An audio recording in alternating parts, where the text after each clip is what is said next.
Nick, you all set? Sure. All right, good evening, everybody. It's Monday, June 3rd. It's 19:02, and we're in Hanover. And the first item on the agenda is a public hearing to accept unanticipated funds in the amount of $100,000 from the Invest New Hampshire Municipal Planning and Zoning Grant Program, and to authorize the town manager to execute all necessary documents. So this is a public hearing, as I just said, which is when we want to hear from the public. We are receiving unanticipated funds greater than, I can't remember if it's 5,000 or whatnot, and we have public hearings for those purposes. 10,000? I looked it up after, Thank you, last time, yeah. Thanks for looking it up, Jenny. 10,000. Alex, would you be able to take a moment or two to explain where these funds came from and where we're going to use them? Yeah, there's not much more. I'll sort of read out what we have here in the packet. And so this is the from Invest New Hampshire, and of course the money is to help create more housing opportunities in Hanover. And so this is federal funds through ARPA, and basically we have gotten grant money in the past. This was the first phase of the project that we did with Opticos and the Regional Planning Commission. That was a really, actually, kind of a unique merger of those two entities that produced a really nice report. And this is the third phase of that report, which is going to allow us to produce regulatory changes, which basically means updating our zoning to accommodate all of the changes that have been discussed in the prior meetings with the prior grant money. So it sort of caps off probably about a two-year long process. Thank you, Alex. Kari. Yeah, I mean, maybe, I don't know if anybody else does. It's a public hearing, Kari. Please come up. Great. So Kari Asmus, and I'm wearing my finance committee hat. This came up specifically in a broader context, a broader conversation that we were having about process, both budget process as well as anything really that has to do with money. And one of the things that we were thinking about is something that I read at town meeting, where we were then talking about undesignated fund balance or undesignated fund, and that we understand that that's a policy matter in the hands of the select board, and trade-offs are inherent in any part of any budget process, or in the case accepting of grants. The Finance Committee hopes to see the select board engage more fully in discussions revolving around such items, so that the community can better understand how such decisions are made, especially in the face of significant tax increases.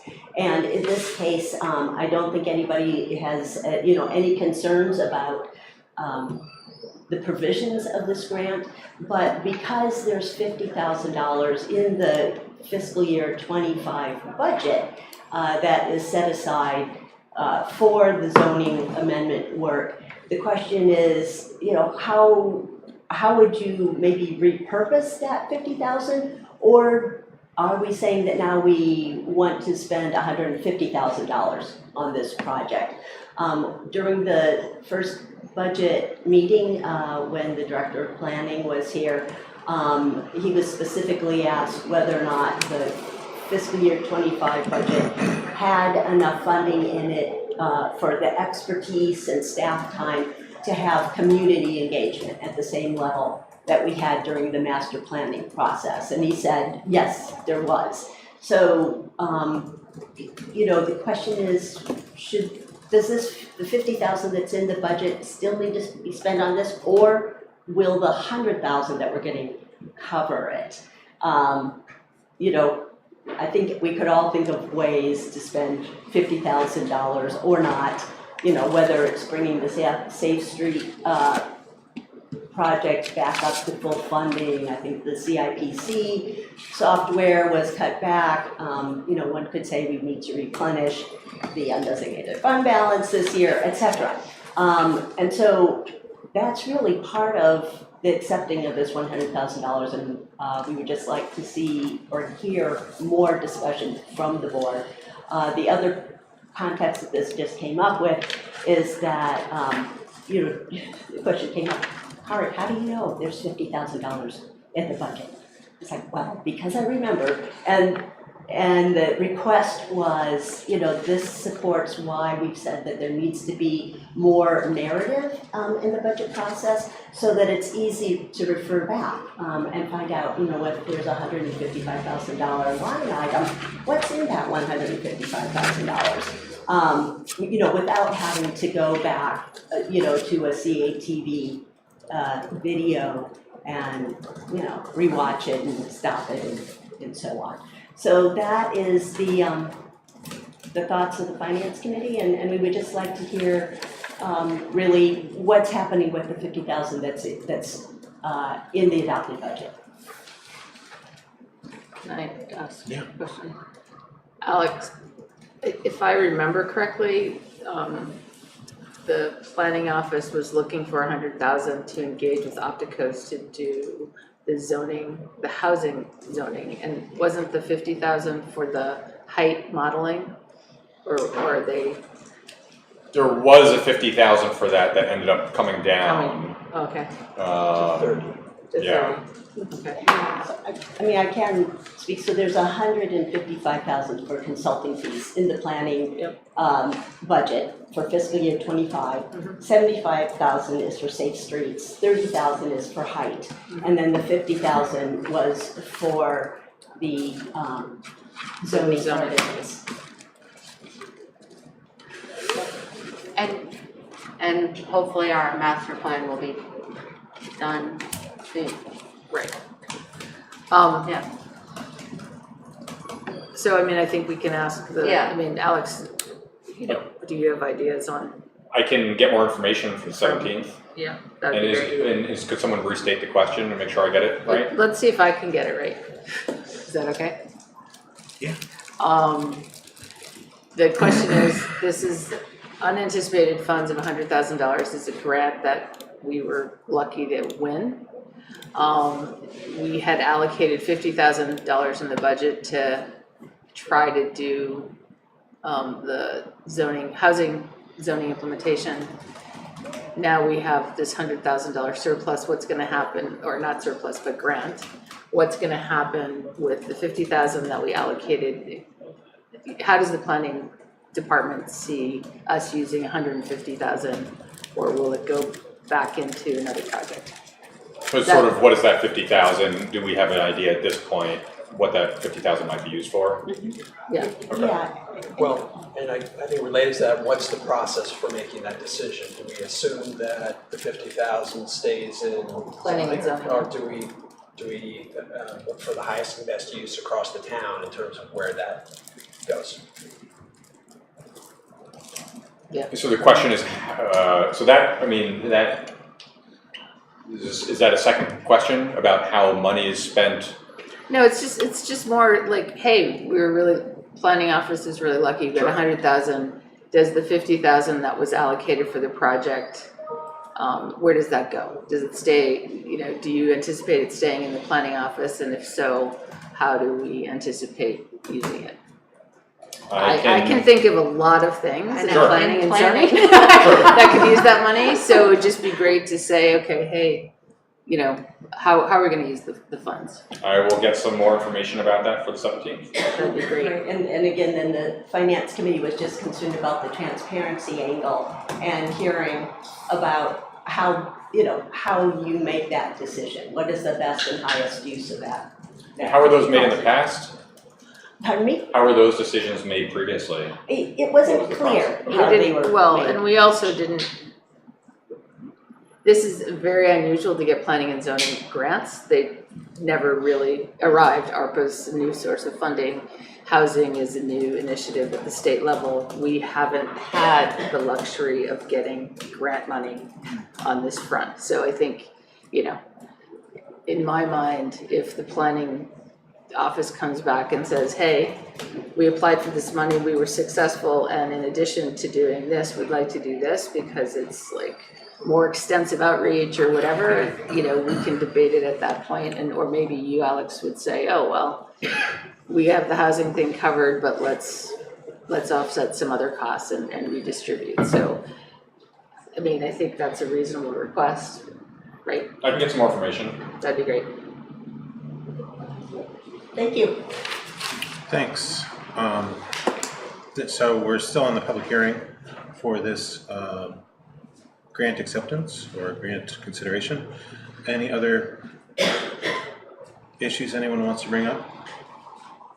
For a motion. Yes, that'd be great. Move to accept the unanticipated funds in the amount of $100,000 from Invest New Hampshire Municipal Planning and Zoning Grant Program, and to authorize the town manager to execute all necessary documents.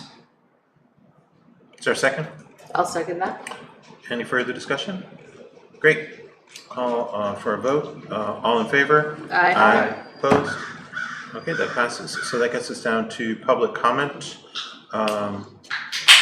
This is the portion of the meeting where the public is certainly welcome to address the board. We ask that we limit this, that participants limit their topics to issues not already on the agenda, just for simplicity's sake, and to limit themselves to 5 minutes.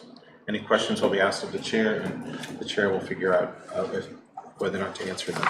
Is there anyone for public comment? David.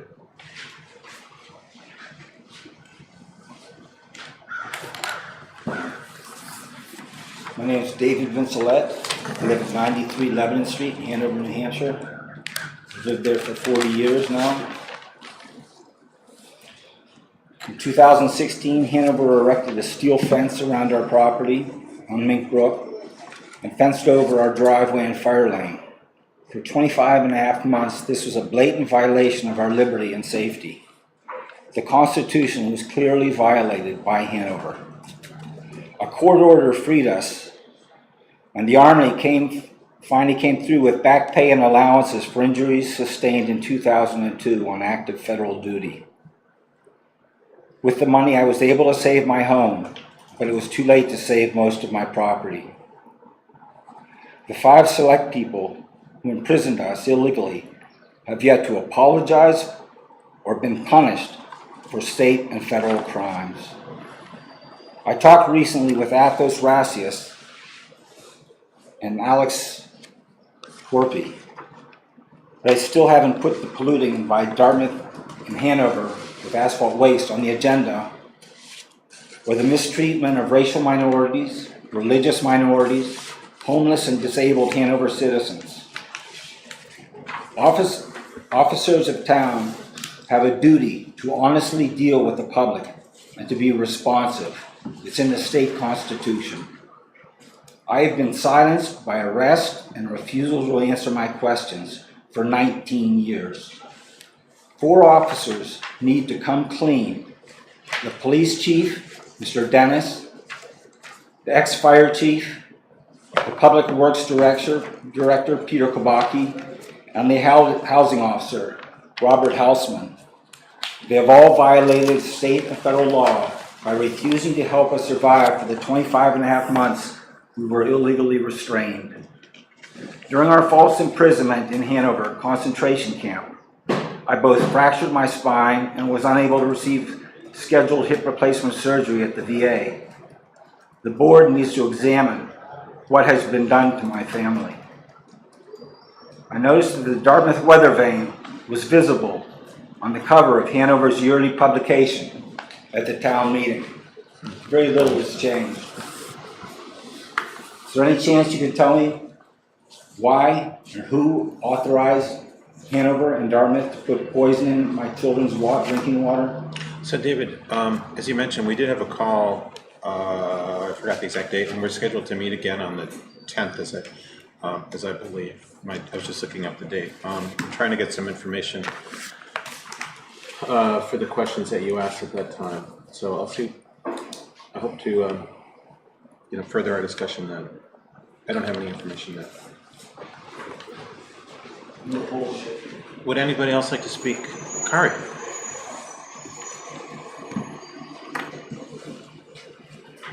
Now I'm wearing my Memorial Day hat. So as a resident, I wanted to report that it went extremely well.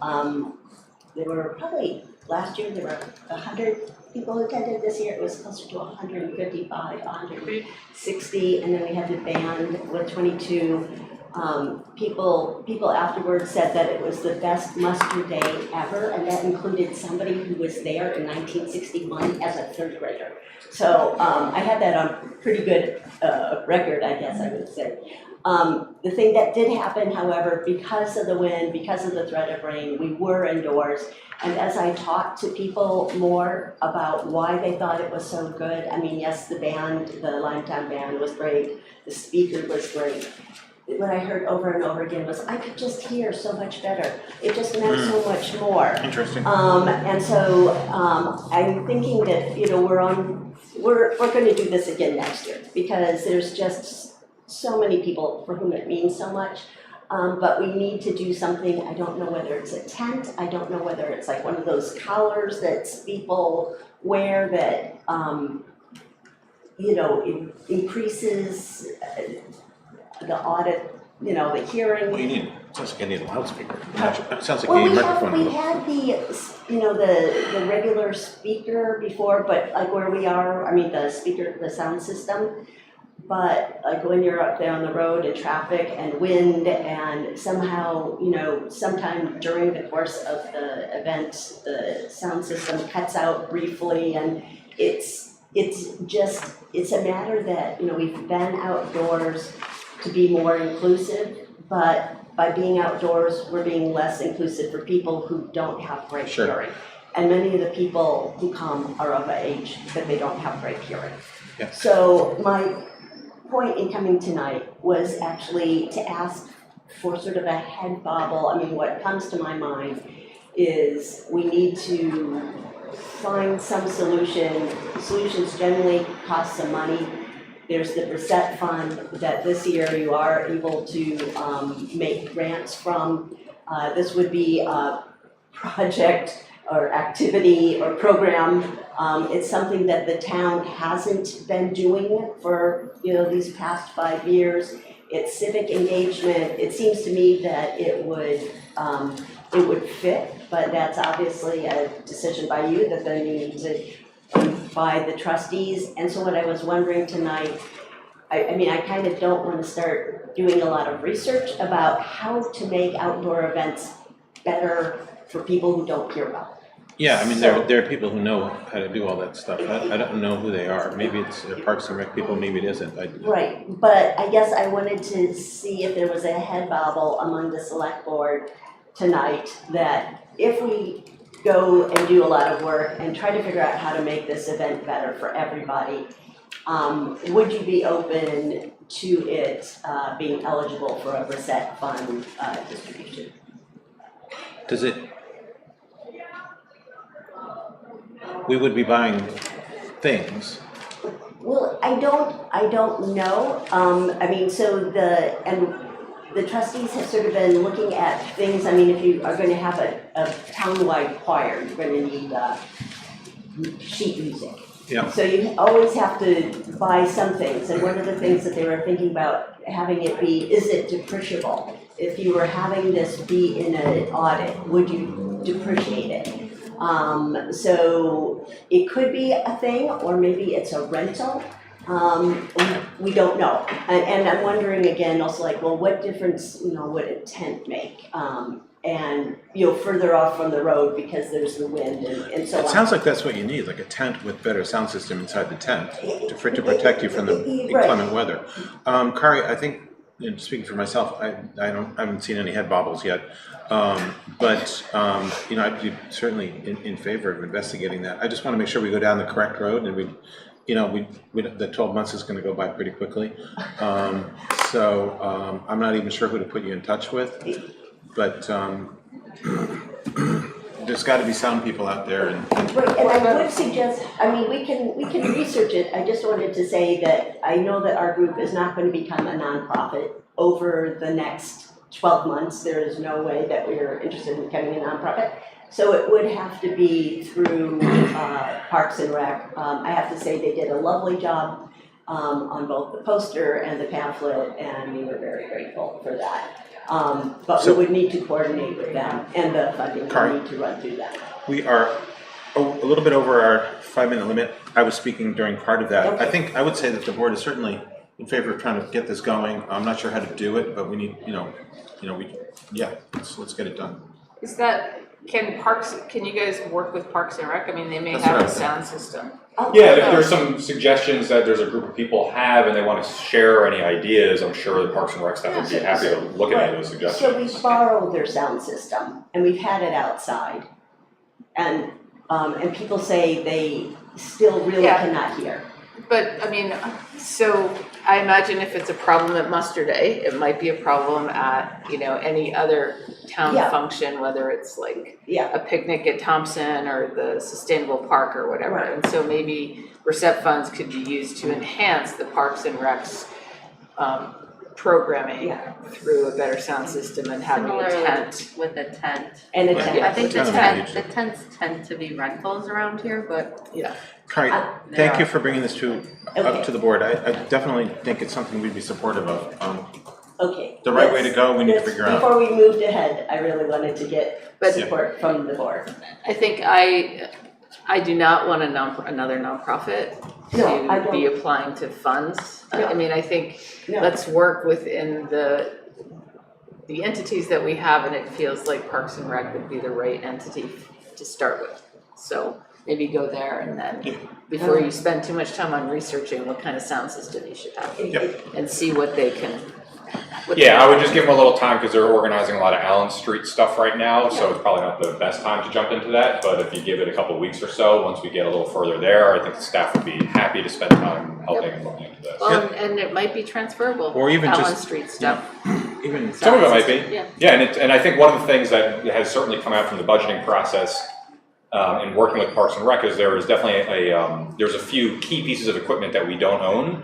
And I think if you added up a couple of years of rentals, we're probably spending more renting versus buying. Sure. This is every millennial's nightmare, generally speaking, with housing. But I think with this sort of thing, if we look at these sort of things, thanks, Jared.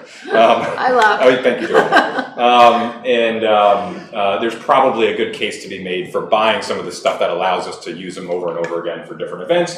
I would say there's no money in the operating budget for it, but with the percent being potentially available, that's a great, opportunity. All right, Good, I'm going to perfect. close it. We're Yep. well over our Great. time. Thank you, Kari, for bringing that up. Sounds like there's a lot of support. All right, and anyone else for public comment? Great. That brings us to business requiring discussion.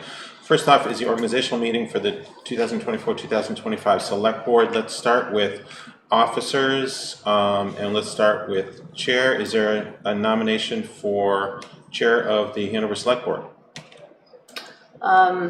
Based on what we heard last week or 2 weeks ago and kind of where we are,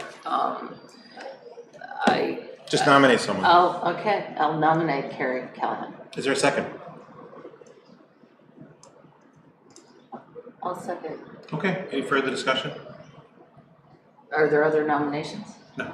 Okay, Any further discussion? nope. All right, let's call for a vote. All in favor? Aye. I'll abstain, I'm the new guy. Okay. All opposed? I'm going to abstain too. So that's 3-4. 3 in favor. Carrie, congratulations. Once you finish out the meeting, here's your honorary gavel. Oh, thank you. Okay. I've never seen you use this, so I'll I have used it. try to refrain. You have? All right, well, thank you. So let me just say thank you, Athos, for your leadership in a period of transition, and looking forward to your continued leadership on the select board, and thanks for all that you do. Nominees for vice chair. I nominate Joanna. Nominate Joanna. Second on that? Happy to second. Any other candidates? Nope. All those in favor? Aye. Aye. I'll abstain again. I'll abstain again. 2 abstentions. Okay, all right. Secretary. That's more of a traditional job where we give to the newest person on the board. It doesn't really have a role to it. Yeah, not gonna abstain on this one. You don't have to keep the minutes. Your job is basically to sign the minutes. And we have a professional doing it for you. Sounds good. All right, is that a nomination? I'll nominate Jared as secretary. Unless he doesn't want to do it. No, that's fine. It's sort of hazing. I'll second. Jenny seconds, all right, all in favor? I'll vote for myself. All right, that's unanimous, all right, okay. All right, terrific, all right, thank you. Let's move forward.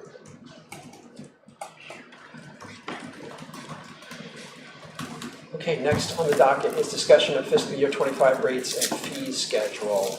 And I'll turn this over to Alex. Yeah, and I'll turn it over to Ellen Okay. briefly, who we don't have a ton, but we're just going to give a couple updates about what will be in store for 2 weeks from tonight. Sure. Thank you, Ellen. Ellen Bullion, Finance Director. Where we stand in the process for setting the rates and fees is the great majority of the departments have submitted their proposals for the fiscal year 25 rates and fees. Because of some staggered vacation times, Alex and I have not had time to, nor have we received the input from the parking division, which I think is probably, at least from prior conversations, probably one that will have a lot of interest associated with it. And so we will gather that information and hopefully be meeting later this week. And I have received, I think the other one will hopefully have some interest. All of them have interest, but the Parks and Rec, I did receive from John. I haven't had a chance to review those with Alex yet and follow up with questions. But I did kind of want to mention in passing, you'll see when we submit the rates and fees that Parks and Rec will not have the daycare rates and fees in it because we did have the agreement with the town to be coming before the select board with additional information. So what that will be, depending on how that process goes, that would be a revision to the rates and fees, which we've done and we'll do it at that time when it's appropriate.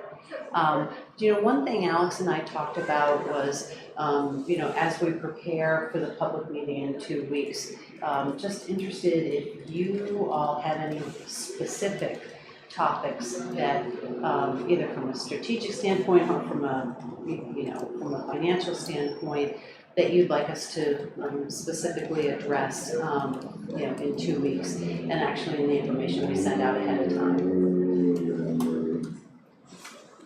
So can you provide some context? Because as I recall, last year the increases were more significant than in the past. Is that fair to say? So can you give us a sense of what that history looks like and then kind of what the philosophy is in terms of, is it kind of a let's make up for inflation? Was there an underlying philosophy in terms of setting rates and fees? So I think there are a couple different approaches, depending, and I'll sort of put them in different categories. I think for water and sewer rates, they really are closely tied to supporting and balancing those two enterprise funds.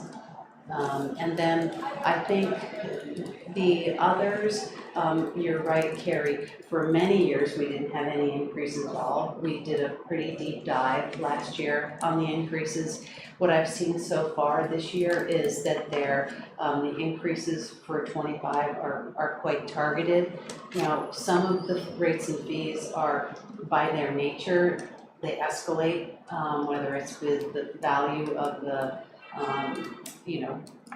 building permits that are being evaluated, or some of the fire departments where they're doing a cost plus pricing. So some of them are escalating naturally, but again, for the fire department, for instance, the only increase I'm seeing is in the fees to the towns for the ambulance services.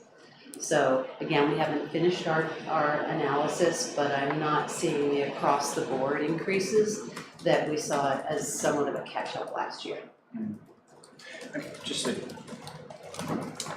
question going back to the last meeting that we had. We had this discussion about the parking, having a parking committee.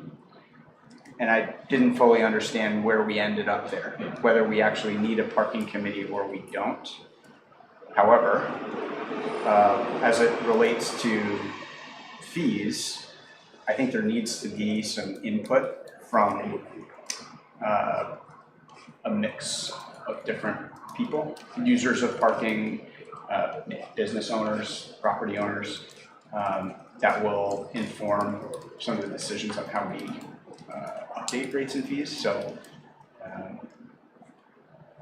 this isn't really a question directed to you, Ellen. I'm just throwing it out there for the board that I think it's clear that the times and rates in certain parts of the town are, I think, pretty far off where they need to be, and I think it needs to be looked at, and I think we can get a group together that will help inform those decisions. So I would,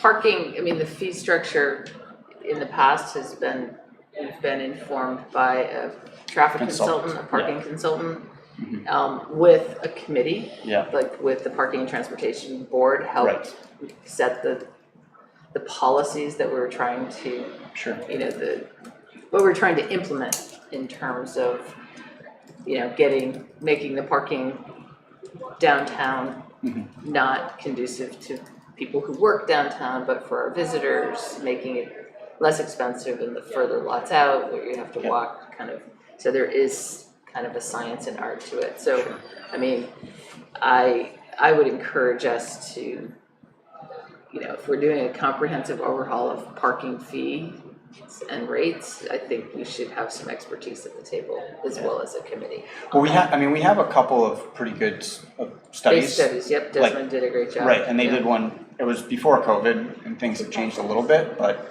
it's fairly recent. It's with, you know, it's in what, last 3-4 years. They probably started it, we'll say 5 years ago, but I think that's, I think it's recent enough.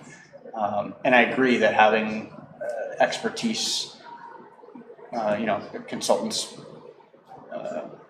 make recommendations is good. But I also think there's a lot of people that know this town and they know business and the business cycles and the issues that could be informed by those studies and help to make some of these decisions.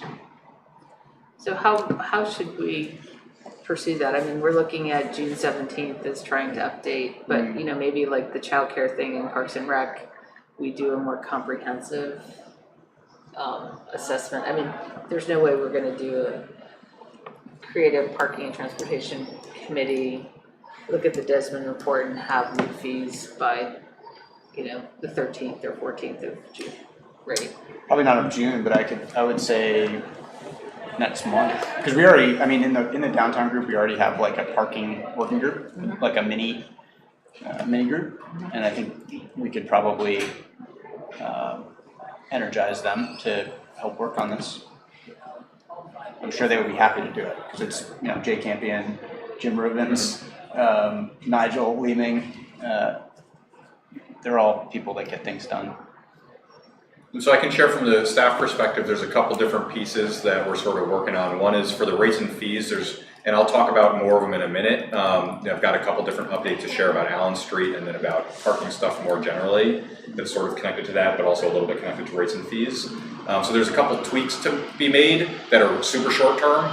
For example, I think in looking at all the Allen Street stuff, one of the things that we realized, which I didn't even realize, I've never parked with a meter on Allen Street, is that those are 2-hour meters, which doesn't make any sense. And you know, I don't know a parking consultant who would say that that's the right thing. I don't know what was in the report, but those should really be 15-minute spaces or 30-minute spaces. I mean, they were. They were at one point, yeah. I don't know when it changed, but nobody knows. It changed, Yeah, sometimes they do, right?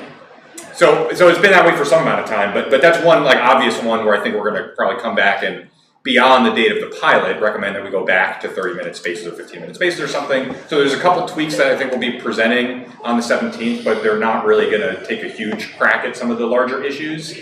And then in July is the planned time, which I'm hoping on. It was originally for June. I'm hoping that we're still going to be able to do it in July, which is do a really big discussion about a lot of board and committee related stuff that I've been kind of sharing for the last couple of meetings. And one of those will be recommending the select board explore the idea of creating 3 new different committees that we don't have currently that we've had in the past. one which is parking related, one which is recreation related, and one which is housing and redevelopment related, that those are kind of 3 areas that a bunch of us have noticed could really use additional public input, and especially with the master plan ending on the housing side, and clearly we have an affordable housing need, all that. So that's one other piece to this, and I would certainly personally think that's a great, it's a great group potentially to bring in, different stakeholders to kind of figure out what to do in the medium term. And then in the longer term, I think but now we're talking maybe a year or 2 out, there are a couple different changes that we've talked about internally with parking. I think we've shared a few of them with the downtown group. For example, looking at trying to put technology in place in some of the lots, which would make how and who can park there much different and easier. And the other one, which we've talked about here once or twice, is looking at what they call escalated pricing for on-street spaces on Main Street, which is a system that Portsmouth, New Hampshire moved over to, and they actually found, they did a really big study and paid for it, which we can use some of their data, which they did share with us. And what they found was by turning the spaces from regular meter into escalated pricing, which basically means if you use an app, you cannot get a ticket. It just continues to bill you an increasing hourly amount every hour. So you actually make a similar amount of money at the end of the day. It's a little bit less of an impact to the person. They're kind of deciding whether to stay there or not. And they actually found that it created more higher turnover and shorter term use of this parking spaces, which is what you want, in spaces like that on Main Street. So that was kind of cool. That does require that you use the app for that. But anyway, that's a little bit longer term. So there's a bunch of things like that which we don't really have a place to talk about right now. And when I've engaged our parking division in some of these conversations, they've been really open to some creative ideas. And in fact, they actually had a kind of list of stuff. So my guess is that if we had something like a parking transportation board, that would be like a very active group where a lot of good discussions would happen. Because I think right now we just don't really have a space for it. One last thought here is just another plug for a group that is made up of, again, kind of a more diverse group, is if the parking division is, employees are creating these rates, you kind of get this self-licking ice cream cone type of thing going on where, I have a job and I have a budget that I need to keep going, so I'm gonna, protect my budget and make sure the fees and rates match the amount of money I need to survive. And that's not great practice.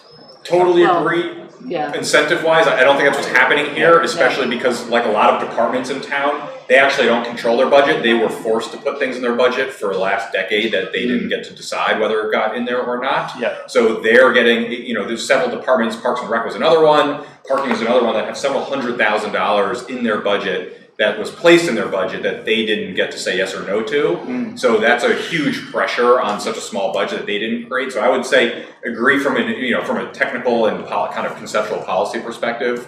I don't think that's what's happening here. And I think they're going to be totally interested in exploring. So I mean, we've talked about some of the things before, and they're pretty open to the idea. I think they would love to see some kind of innovation in our parking policy. But yeah. Well, I'd just like to also add to the conversation that from a legal standpoint, we actually have to be able to substantiate rates and fees increases. So, it isn't sort of they don't have free reign and Different than a tax increase. Yeah. different. Right. But yes, but it's quite different. And then What about decreases? Well, I mean, I think we also know that parking is a public good, and it's seen as something that should be free, but it actually costs the town and the citizenry a lot of money. Yeah. So, I mean, I think that, and we should be, charging for, what it truly costs. A building and a parking lot brings more value to the tax rate than, as we've learned from Alex, that, than a parking space. There's no such thing as free parking, just to paraphrase And the the big title of the book. Yeah, it is. Yes. Happens to The be a big title. nugget in that parking budget is the advanced transit cost, which I think is a really important discussion to have about where that should go. And I think, from a staff perspective, we probably suggest there's a lot of value both on the tax side and on the fee side in supporting that as a service. But that's a big chunk in there. And that's not, it's related to transit and mobility, but it's not related to the functioning of the parking division office, unless you make the argument, which we certainly could, which is that people taking the bus in town reduces the amount that people are using parking.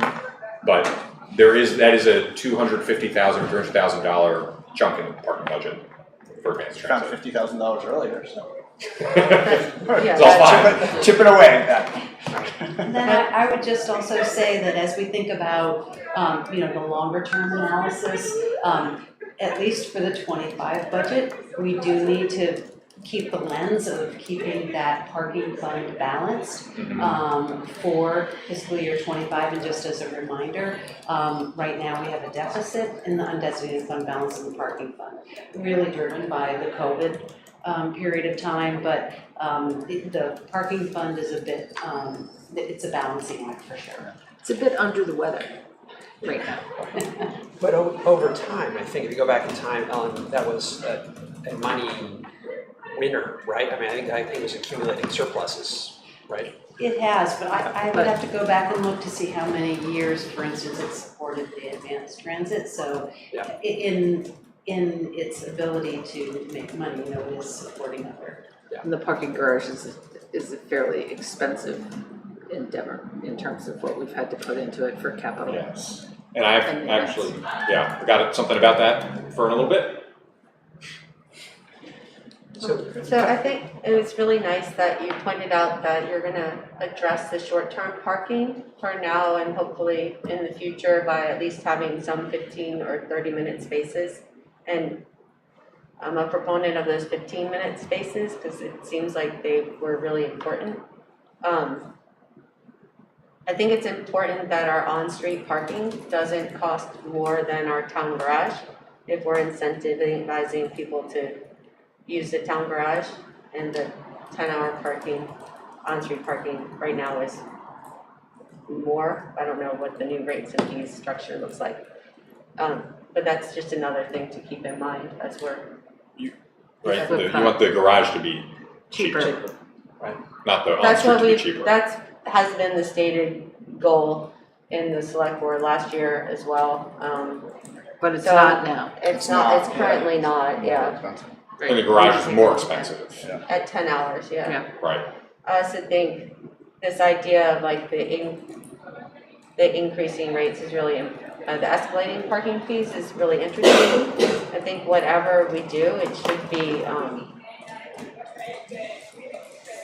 transparent and easy. Like right now, it's a little tricky to figure out how much the parking costs like here versus there for people. Just like with the charts, it's a lot to like optimize as an individual looking for a spot. Particularly with the way the hours, it shifts from hour to hour how much it increases or doesn't increase. In the garage. Yeah, Right, I just think that's hard, but maybe I'm just not quick enough. It's a little complicated. I've heard people Yeah. saying Yeah. they won't park in the garage because Those were it just costs my too much now. small little things. But I think before advanced transit, it was funding the yellow bus to, take people from Thompson Lot into town. So it has, since the parking fund existed, it has been funding transit as integral to having a transportation mobility like demand plan. Well, it sounds like good options in terms of the short-term, near-term, long-term, and committee work. That sounds good to me. And go ahead. And with respect to credit card fees, I think was it 160,000 that we pay? Is there any way to cut that? Either through technology or negotiations or? Off the top of my head, I don't know. So I would say through negotiations, no, because the fees are pretty standard, maybe a little bit of wiggle room there. But as far as technology, I would say yes. I think it's a pretty broad and in-depth study to take a look at because changing technology means changing out some of the infrastructure that we have, and so taking a look at balancing those two. But I couldn't agree more. Carrie, the fees are well beyond what I would have expected and definitely need some analysis done. Is it that it's like different, I don't remember what Park Mobile does, some of them seem to pass them on to the vendor, the fees, and others, whoever is managing the parking pays the fees. And I think we have several different Yeah, actually I think apps, we have 'cause different ones. Park Yeah. Mobile and Pay by Phone, and then we take some transactions in person here, so it's sort of unwinding that, and what's all involved, but Yeah, it certainly could have a high return benefit to doing the analysis. Okay, thank you. I have a bunch of parking related updates. I don't know if you want me Thank you, to Alan.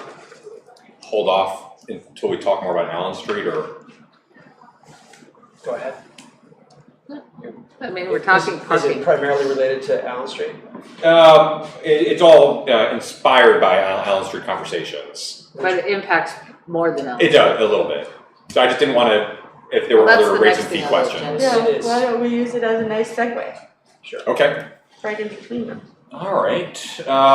So this is going to be a bit of a list here. So I'll start with the parking stuff, then move to the other kind of Allen Street related stuff. So there's been a bunch of conversations over the last couple of weeks, and there's a bunch more this week and next week. So not everything is worked out, but I wanted to at least run down a few of the ideas that we're discussing, so you all had a chance to hear them before the 17th. We're probably going to have an ordinance. There's a few different ways we could do it. Based on feedback from our attorney about how to set up like Allen Street and the licensing and all the fees and all that sort of stuff. So there'll probably be need to be something. So in fact, as I'm saying this, I am realizing I don't think we have an agenda item to set a public hearing for the next meeting.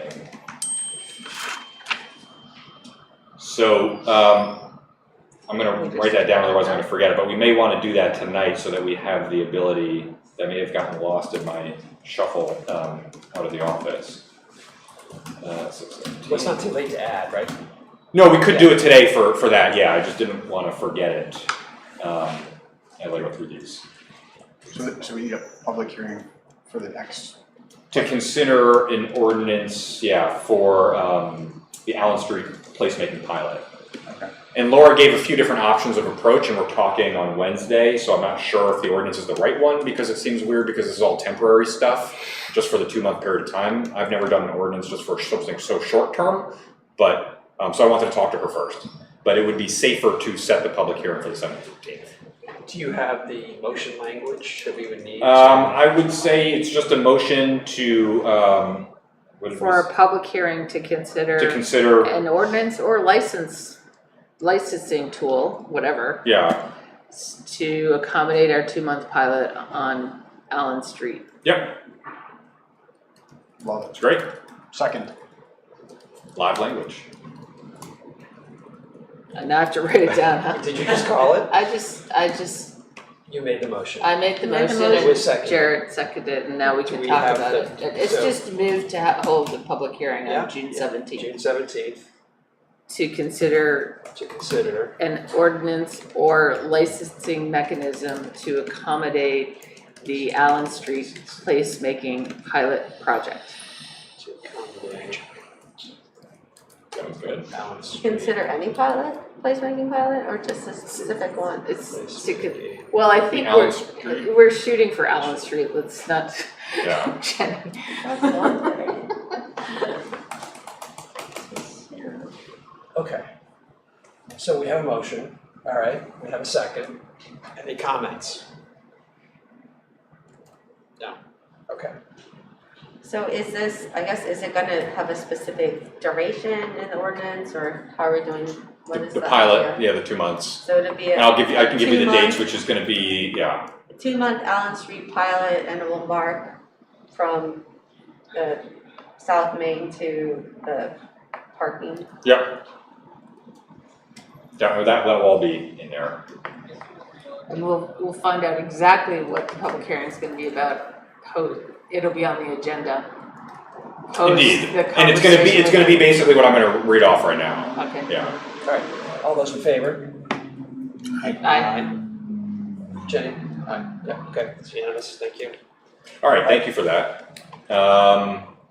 Okay, so starting with traffic and parking related stuff. These are all things that are being worked on in this potential ordinance, and then a couple other things that I'll just mention that are being worked on but are probably a little bit outside of the scope of just the Allen Street. I'll try to differentiate. So just for Allen Street, one is, so yeah, these are these things that will be in this proposed ordinance. One is outdoor seating for 3 businesses on Allen Street, with a mechanism for them to pay a similar rate to how the parklets are paid for currently on Main Street, which is kind of per parking space per area. And so the 3 businesses that we've talked to about that so far are still North, Sawtooth, and My Brigadero. And we are kind of, one of the things we're doing right now is measuring and kind of finishing mapping everything out. So that's one piece, which is 3 different spots for outdoor seating for businesses. There's going to be, this won't necessarily be in the ordinance, although there'll probably be one line for it, but there's going to be a bunch of other spaces that Parks and Rec is programming. So there's going to be public seating, there's going to be some games and stuff like that. The next is 2 vendor spots that Parks and Rec looks like they're going to be able to handle through their online reservation system that they use for spaces inside the RW Black Center.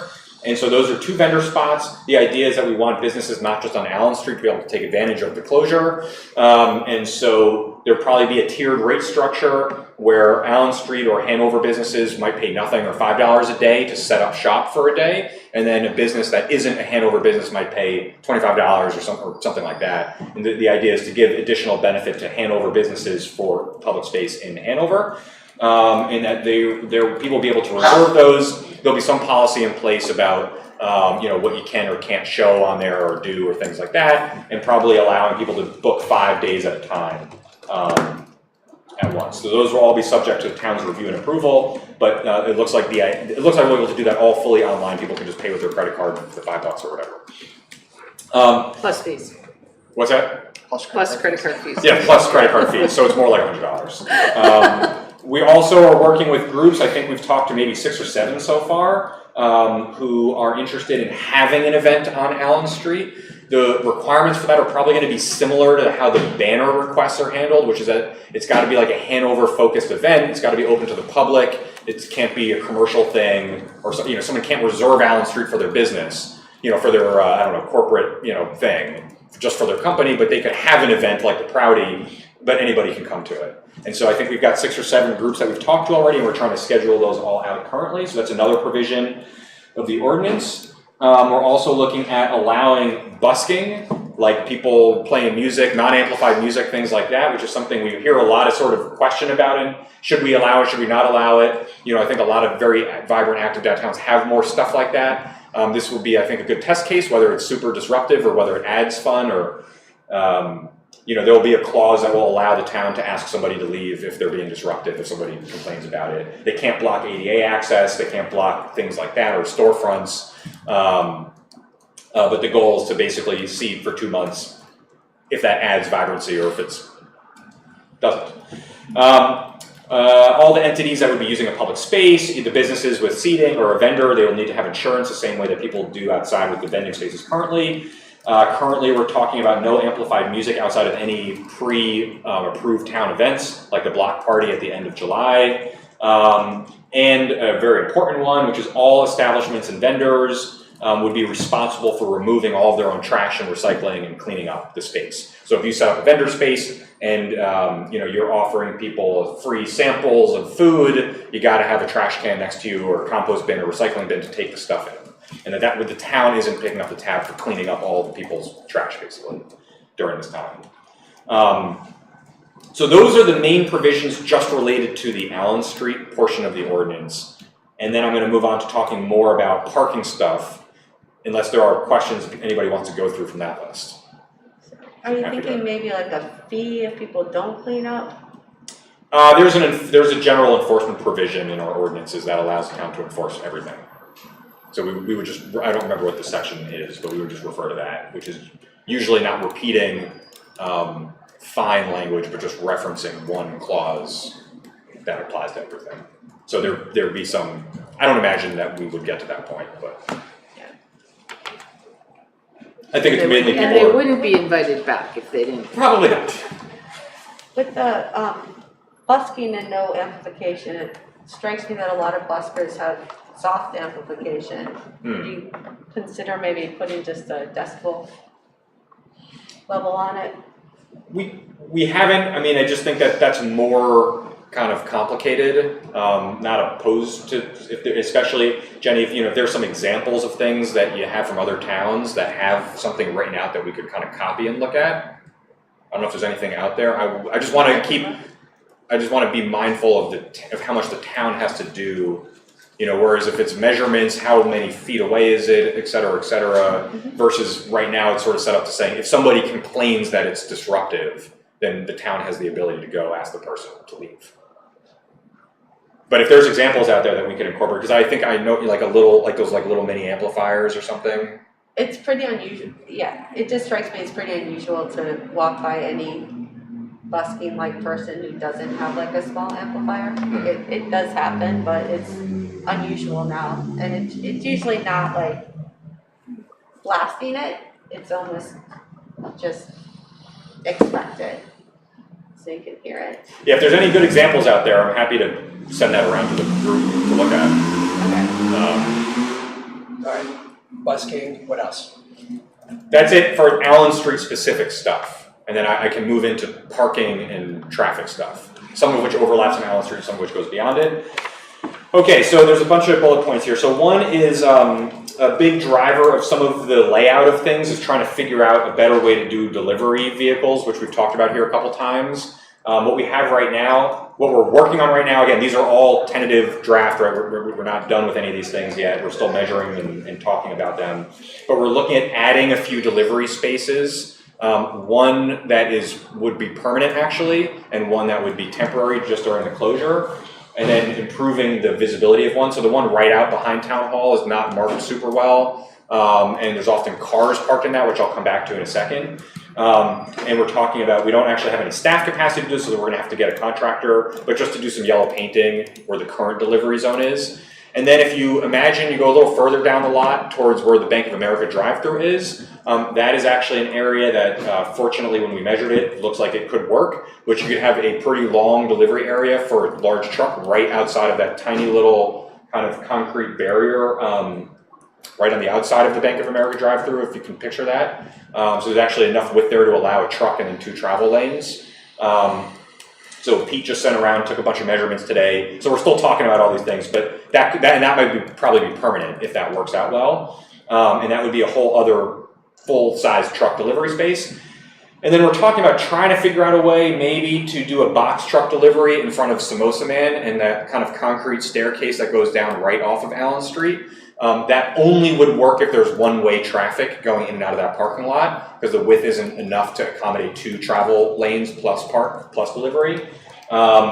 Pete is also concerned about the turning radius of coming out of Allen Street onto School Street. So that might then make that not possible. But that's one other one that we're investigating. So those are 3 different delivery zone areas that we're looking at. So what was the first one? The first one is outside of the Bank of America drive-through. And that one is probably going to be permanent. Oh, sorry, the first one was the existing delivery space on our kind of island behind Town Hall currently. It's just maybe not that well marked. Not in talking about these deliveries, which is very important.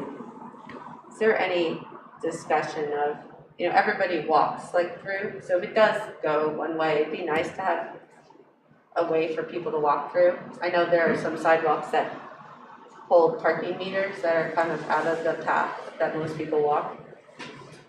I've only seen one person actually walk along the sidewalk with the parking meters. I look all the time. You're saying a better pedestrian connection between Allen Street and the parking lot? Yeah, through the parking lot. And it's interesting, I mean, I know it's Maple Street is on for not this year, but next year, but that connection, it's hard to get up onto the sidewalk. Okay. It's from like ADA access. Like anyway, there's just not really great. Everybody just walks through the parking lot. Right. So if we do go, to one way for some delivery, there's an opportunity to actually perhaps carve out some space where it'd be nice for people to walk. Could just be even paint. Or yeah, it could just be paint. It's just a, And we could look at trying that during the 2-month period. I just worry that with pedestrian behaviors, it usually takes people a little longer. And if it's only temporary for 2 months, are people gonna kind of use it and then not use it? people are gonna walk through the parking lot no matter what. It's just whether. I'm saying for this one-way thing only works during the street closure because there's only one way of vehicle travel out of the parking lot. Yeah. If we're marking that, we could see if people walk in a pedestrian-oriented space, if it's marked, but. So is there a temporary way to do it with cones or something? No, we have heard a lot of feedback from business owners, they don't want cones out. It'd be paint, but I mean, But I don't know if we want to do 2 months painting. yeah. So, but I hear it, and actually, Jenny, if you want to talk offline, I've got a little idea that's nowhere near ready for prime time yet, but of a connection between these that involves a couple negotiations with some private property owners. A yellow brick road that takes us to the sustainability park, that's always been Something my like dream. that, yes. You guys take it offline, man. Yeah, we can definitely. We gotta get through this agenda. Yeah. All right, so I'll keep going here. Related to that is trying to figure out, working with parking to figure out potentially a different way to handle delivery cars, not delivery drivers, like Uber Eats, Boloco drivers, things like that. Where right now the sort of deal is that they park in the delivery zone, but if a car's there, then the truck can't be there, and the trucks are bigger, and so we're trying to figure out a different way maybe to handle that. Just to put that on the radar, and then also trying to figure out a different way to handle business employees who work for businesses and their permits or lack thereof, which I know Jared has had some time working on too. So that's just two pieces that we're trying to figure out. I don't know if we'll have something for the 17th or not, but those are on the radar to try and because those two things could actually open up a bunch of, especially employee permits, which parking estimates at around 15 or 20 of the spaces behind Town Hall a day are employees who like work in daily businesses downtown and just feed the meters all day and continue to get tickets and get booted and things of that nature. So we got to figure out because that could create 15 or 20 spaces kind of instantly. We talked already about the 2-hour space on Allen Street. I think we're going to propose that after the pilot, those go back to 15 or 30 minutes and there's no more 2-hour on Allen Street. We're also planning on having 2 short-term free 15-minute parking spaces on Allen Street where the road is closed. So it's a little hard to, I'll have something for you on the 17th, but if you think about where the road is, would be closed off, which is before the delivery area on Allen Street. So there's basically 3 car widths. One of those is the delivery lane, and then the other 2 would be parking spots. Like short-term parking spots for pickup, takeout, stuff like that. And just to see, we think that people will use those a lot, and hopefully that'll help businesses a little bit that are losing a few of those spaces, though, they're 2-hour spots, so I don't know how much they're actually losing from current. Next is we're talking about ordering probably somewhere around, the number is floating somewhere between 10 and 15 new parking signs. After walking around the downtown a few times with Tim from the RPC and a couple other people, there are some major, like the intersection right on South Street, on Levitt, like there's actually no directional parking signs to the garage. There's no signs back to the lots behind us. And so we think that should, regardless of Allen Street pilot, we should just have more signs that point people to parking, including the garage itself. Which actually, if you go down the street, you can't really see the parking garage until you're right on top of it. So someone coming down, like I think Jared, you said that a lot of your customers 8 out of 10. right don't even know No idea that there's a garage there. So we've sort of designed out. We'll see. There's a big patch of grass out there. A big sign with a big P. We're going to take a few old signs out, like there's on the Marshall lot, which is out off Maple Street. It's like old red lettering, so we're going to get that all consistent, make them all green, all new. So that's part of this too. Is I think we're probably a little behind in updating some of those signs. I can't support that anymore. What's that? More signs for the parking garage. More signs? I can't support it anymore. Anymore. I'm in full 100%. You're done supporting it. Yes. Right. Like very, very, very supportive of No. So that was actually, I was a little surprised just walking around and there's not a lot of signs. So hopefully that will help in general. And then there's going to be, we have 2 signs planned on Allen Street for vehicles traveling this way and for vehicles traveling that way on Main Street that will point them to, it'll be a sign that says Allen's access to Allen Street parking or something like that. And there'll be one sign to go this way up to Wheelock to make a left on Wheelock, a left on School Street, and then back on School Street around to the lots, or coming this way and then making the right around. So hopefully people, if they go to Allen Street and they, oh, it's closed, they'll see an arrow, then they'll see another arrow, then another arrow, and they can get right around to the parking.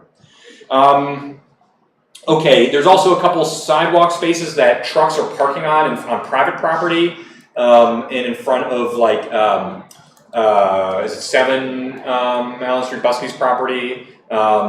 They sent some pictures over of some delivery trucks that are like parked up on the sidewalk, which they really shouldn't be doing. And so we're looking at potentially buying a couple no delivery stanchions or something that we can put out to help a little bit with that. We also are going to flyer the delivery. We'll see how this goes with the delivery trucks and try to get them to move to the areas that were painted. Another thing, which is a post-pilot thing, which is a couple of us almost got like run over by drivers on Allen Street while I got like honked at by someone. I had 1 foot on the sidewalk and 1 on the road, and they like pulled up and were honking and then went like this. And surprised it wasn't a New Jersey or Massachusetts license plate. We were all kind of shocked at multiple points how fast people were driving down Allen Street. And there's no speed limit sign anymore in Allen Street. So I don't actually know what the speed limit is. It might be 25 unless otherwise posted, but that is like insanely fast. So the recommendation I think will be to set a 5-mile-per-hour speed limit after the pilot is done and put a sign up or something like that, and really make sure people are coming onto the street and they use it as a mixed-use road. And then 2 other things that are a little longer term, but I think we want to see what happens here. This is about the garages or garage. So this is about the Marshall lot and the South Street garage. And what we'd like to do is put out, I don't know if the board or the town has put out RFEIs instead of RFPs before, the requests for expressions of interest, which is just basically saying, we have an idea, we want to do something in this area. If you're a private event, tell us what your idea is, just propose it. And it's not quite as detailed and time consuming to either propose or review as an RFP.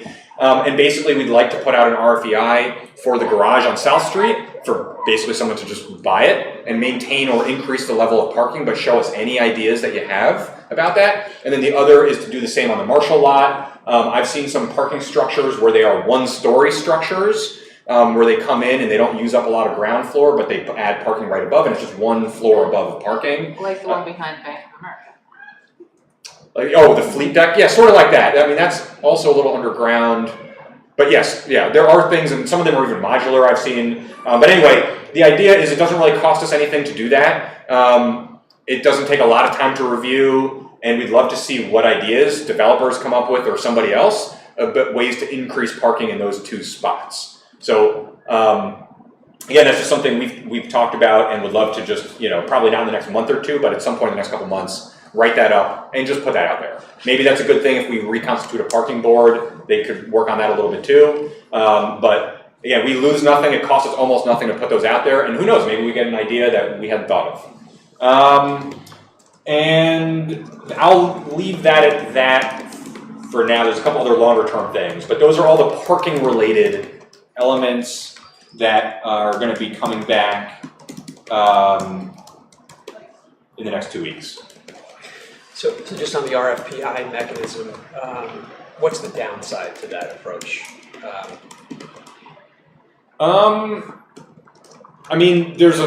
There's an amount of time to have to read the proposals that come in, but usually RFEI, like the responses are usually only a couple pages. They're not like a full RFP when you're doing a development. So they might conceptual. Yeah, exactly. And because they're not going to spend the money on really complicated renderings until they know it's more serious. Right. But they might sketch something out, or they might say, hey, we had a similar square footage lot in this other town, and here's a picture of that development that we did, and maybe you could do something similar. So it's pretty minimal downside. I've used them from a redevelopment perspective before to basically crowdsource ideas. So the one, may I ask? Right, please. So one downside, and I think it would just be important to communicate, is that, hey, we're looking for ideas.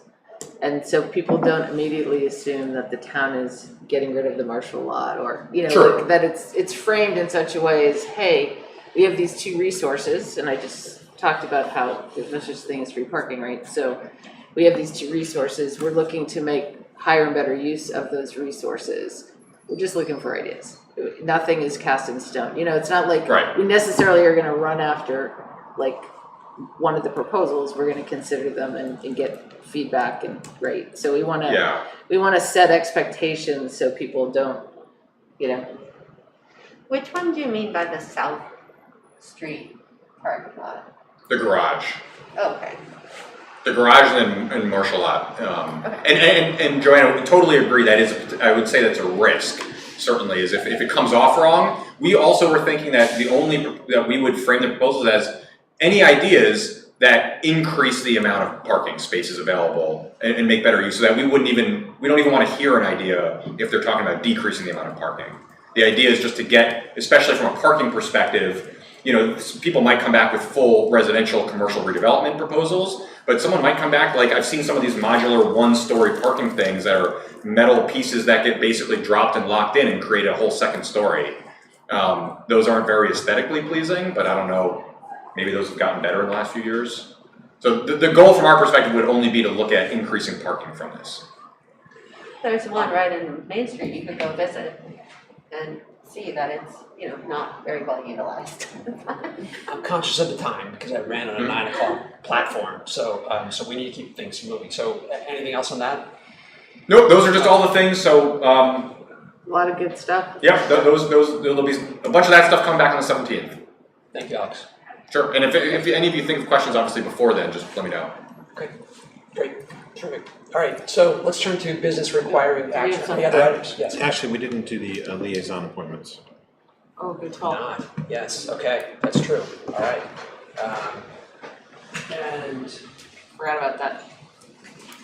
So I did receive feedback from Jenny and Jarrett. Jenny, why don't you just speak for yourself, please? I haven't written down, but what would you like to do? I'd love to continue serving on the capital improvement program committee, sorry. so Like capital CIPC. Yep. And on the planning board, Jarrett expressed desire to remain on the planning board. Is that correct, Jarrett? Am I speaking for you?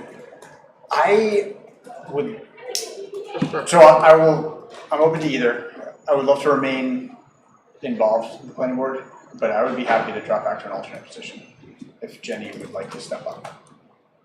yeah, I can do that. You could, you could I not. can. That would be good, Okay. unless you wanted to have this. No. And that's a big no for me too. It's all yours. And then Hanover Bike Walk. And then I would be interested in sharing this. I know Nancy was doing Sustainable Hanover. I think it's important to have the connection. I talk to them a lot anyway, so the meeting time can be tricky. What time is it at? It's just during the day on 8 o'clock in the morning.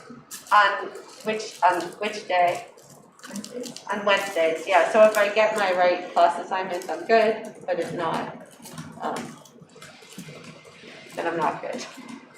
So you'd be willing to share that? Yeah, Okay. yeah. Or if no one else wants to do it, I can do it, and then to make sure I touch base if I can't make the meeting. But I yeah, can do it, You could share it? Okay. unless somebody else wants it. I mean, at 8 o'clock I can. 7:30 is better, but I can do 8. And you're also Hanover Improvement Society, right? I think Jarrett was interested I would in love doing that. to take that. Anyone else from Hanover Improvement Society?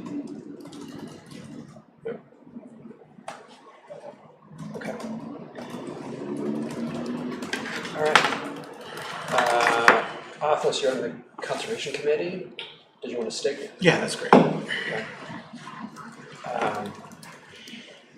Trescott Company, Hanover Finance Committee alternate. Do you want to stick with that? Who's gonna be the first person? I'm willing to serve in that capacity, but, I could be the alternate. okay. All right, So, you guys switch, is that? No, No, okay. Carrie's gonna remain the primary. You go. And Trescott Company will stay. Trescott Company, yep.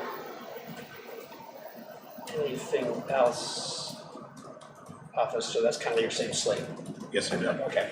We still need to pick up How? Nancy's how. Yes, yep. Sorry. You want? Okay, so we need how, And what else? issues on the planning board, but How that and covered? sustainable, so those So- are done. Yep, so it's the Howe Library Board of Trustees. When does how meet, Nancy? 4:30 on Thursday, once a month. What Thursday? Third Thursday. And 4 to how- 5:30. How long a meeting is it? 4 to 5:30. I could, 4 to 5:30, okay. you wanna share it? Sure. Sure. We'll share. Share, I'll be Okay. like 1 and 2 and I Sure. can do it. Is that- Sure. I work most Thursdays till late, but some are open. You said the 3rd? What they do is put you on subcommittees. No, are there subcommittees too? That's new from when I was last on it. Because they're renovating. okay. All right, so Athos, we've got you covered. Joanna, Advisory Board of Assessors, did you want to continue? Unless anyone else is desperate for that. Nope. Okay. Okay. Hanover Bike Walk, you're on, did you want to? I'm an alternate and I don't think I've gone maybe once this year. You need to come back. What? We miss you. Like, you have a goal. Did anyone else want to be an alternate? You want to go back to that? What about Trescott, Hanover Bike Walk, connect up the town? Just think about it, think big. Seriously. I certainly do a lot of biking up at I Trescott. know. I was up there yesterday. I'm not sure what the point is though. She wants you to connect it all together. What did you want me to do? Maybe alt on Hanover Bike Walk, Sure. because then we could maybe connect over Trescott at some point. The challenge with that meeting though is it's the first Monday from 4 to 5, right? Of the month. And we usually have a select board. It's a second Monday. Okay, so it's shifted. Yeah, we shifted it because there was, sometimes it overlaps, sometimes it's the same night as a select board. All right, so did I hear that you're now an alternate on the Hanover Bike Walk? Did I? Sure. Yeah, okay, all right, good. Trustees and trust funds, Joanna, you're going to continue? Sure, I'm happy, although Jared, if do you want to unload, because you're the alternate, right? Carrie? On the trustee of trust funds? We don't have an alternate. Oh, I don't no. think. No. We don't have one. I mean, we meet 5 mornings a year, sometimes more often. 7:30. I'm fine. Close to Lou. Wait, are you close to Lou? Yeah, Oh, yeah. I'm pretty close to Lou as I know you is. are. Oh, I know, but you know, it's another way. I look at this picture every morning. Yeah. So did you want to be an alternate, or are you suggesting? No, we don't need we an alternate, Okay, I don't right. think, I mean, it's a 3-member board, I don't vote. I just come back here and report as to what happens, Okay, so. okay. I mean, you could come like to a couple meetings Yeah, and I'll do maybe that. next year take Just it to- over or something like that. Okay, yeah. Learn about it. Or we can shift halfway through. If you're really interested, it's, you're. Okay. We won't do it officially, I'll just unofficially. Okay, all right, and I will continue, was there any objections with Trescott Capital Improvement Program and alternate Advisory Board of Assessors? That's And I think that rounds it out. And then there'll maybe other committees with parking, transportation, vibrant downtown, whatever, that those would come up and we'll figure it out. No lack of committees? No. No, okay, all right, thank you. Good talk. All right, we turn now to business requiring action. Approval of items 1 to 3 by consent. This includes minutes, which we do have to pull out because I did make a change pulling out Nancy Carter, who was still in the minutes from, you live on in the minutes from the last meeting, but I pulled you out. So we'll have to vote on that separately. Appointments sustained by Hanover Committee and donations to the Etna Library. So we'll pull out item 1. If we need to discuss items 2 or 3, we'll certainly give credit to the donors to the Etna Library. Ben Still's a good addition to Sustainable Hanover. He's a transportation, traffic, parking guy. Okay. Do we need to talk about it? No, Just- no, just did- no, okay. no, I just, So is good there- addition. Is there a motion on items, the consent agenda, items 2 and 3? Move it. So moved. So moved, okay. A second. Second, all those in favor? Aye. Aye, okay. Let's go to approval of No, minutes. I'd like to just publicly thank, there was a donation to the Etna Library from the Hanover Garden Club. Thank you, Hanover Garden Club. And then Sandy and Reeve Williams donated $100 in memory of Petey Bernie. So thank you to my old French teacher and social studies teacher, Sandy and Reeve. Nice, okay, thank you. Oh, yeah. Approval of minutes from May 6th as amended to, unfortunately, strike Nancy's name out of them, but that needed to come off, so is there a motion? Oh, that was in here, right? The May 6th one? Or the May 20th? 6th. May 20 is what, the one that we're approving. isn't it? Approval, you know what, it says approval of minutes May 6th, but I think it was actually May 20th 20th. we're approving. Yes, and May On 20 the was what I agenda, meant. yes. Yep. It's We May- signed May it. 20. Yep. So just, So Carrie has to sign the May 6th one because we already approved it. gotcha. May 20 will have to be signed by Jared, right? Because, Yes, yep. so we don't have the May 20 yet, so we'll, Okay, got it. So that was, okay. does that make sense? Yes. But tonight we are approving the minutes of May May 20 20. as amended. Jared you had made some modifications and then Carrie just got. Yep, your deleted modifications were circulated, my modification I made after it was circulated, but it's in the document, Okay, so, so I'll, and then I'll sign that once it's. yes. But we have We to, still need a motion. so I'll move to approve the May 20th planning board minutes as amended. Select board. Select board, Yeah. where? Yes, okay, all right, select board minutes, all right, second? I'll second. All right, all in favor? Okay, that's unanimous, thank you. Okay, let's move on, town manager report. Alex, Nothing for this meeting. okay. Select board and committee reports. Hanover Bike Walk did not meet, either did the CIPC. And the planning board meets tomorrow, right here, don't miss it. Barn burner. Is it Okay. here or is there something else? Is it, It's here, there's a site visit, like on the 10th. Yeah. Nothing to report. nothing to report? Okay, the Hanover Finance Committee met on May 30th last Thursday, and Carl, you're certainly welcome to talk to the meeting as well. But it was a review of the budgets, town meeting. There were a number of observations for potential changes, improvements perhaps. So that was fairly extensive. Kari, do you want to? No, okay, all right. I think there'll be minutes forthcoming from that, and I can share some of this with the related parties here. Be happy to do that. So, okay. Any other meetings? Just as a note, the Board of Assessors will be meeting here on June 20th, which is Thursday at 1 o'clock.